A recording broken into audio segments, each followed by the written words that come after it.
God instructed Israel right in the law of Moses the day in which the new year on the Hebrew calendar was supposed to begin. That day was also supposed to be the first day of spring in the month Abib, also called Nisan later in the Hebrew scriptures / Old Testament in Nehemiah 2:1 and Esther 3:7. Exodus chapter 12 verses 1 and 2 say, And the Lord spoke unto Moses and Aaron in the land of Egypt, saying, This month shall be unto you the beginning of months. It shall be the first month of the year to you. We should know for sure that this was referring to the month of Abib or Nisan, due to the instructions which God gave concerning the Passover, which was to be kept very shortly afterwards in the same month. Later on in Leviticus chapter 23, verses 4 and 5, this would be reiterated. Note that the Passover was to be kept during the first month. These are the feasts of the Lord, even holy convocations, which ye shall proclaim in their seasons.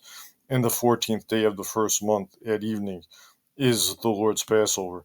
Yet, in spite of the Lord's clear and plain instructions that the first month of the year was to begin in the spring, the Jews eventually came to celebrate their new year, which they call Rosh Hashanah, in the fall.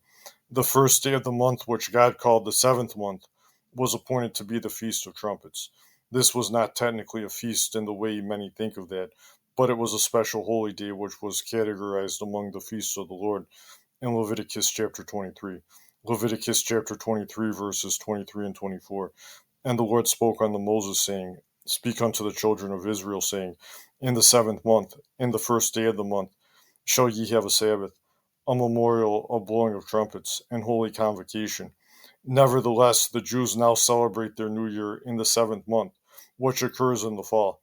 This is in spite of God telling Israel that the Hebrew New Year was to be marked by the first month in the spring, which he associated with Passover.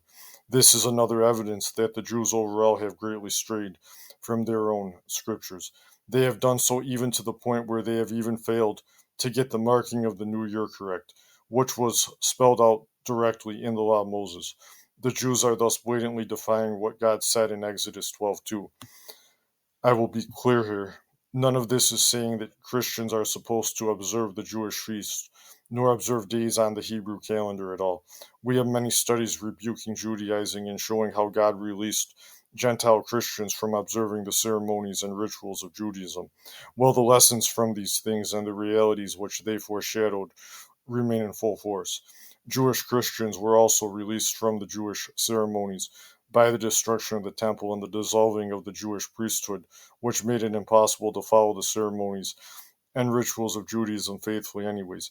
Nevertheless, we should be aware of the Hebrew calendar and receive the lessons about Christ and the spiritual realities which are communicated thereby. See our message, the Jewish feasts point to Jesus along these lines. Those who are going to observe the Hebrew calendar ought to at least do it as much as possible according to the Bible's instructions. Moreover, in order to even properly be aware of the Hebrew calendar, we have to call the months of the year in the order which God calls them.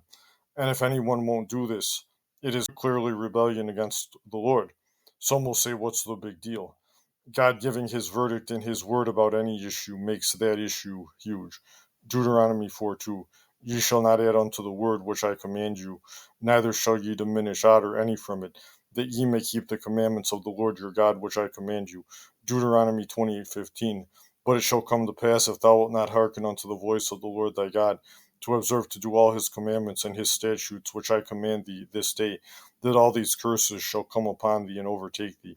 Read the rest of the chapter to hear those curses.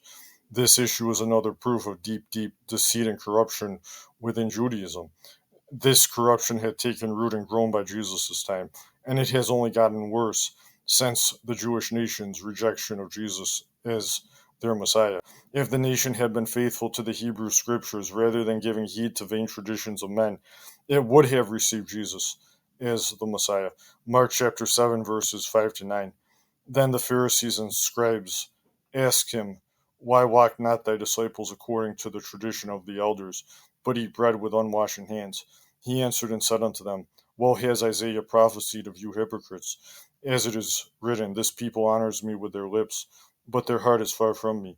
Howbeit in vain do they worship me, teaching for doctrines the commandments of men.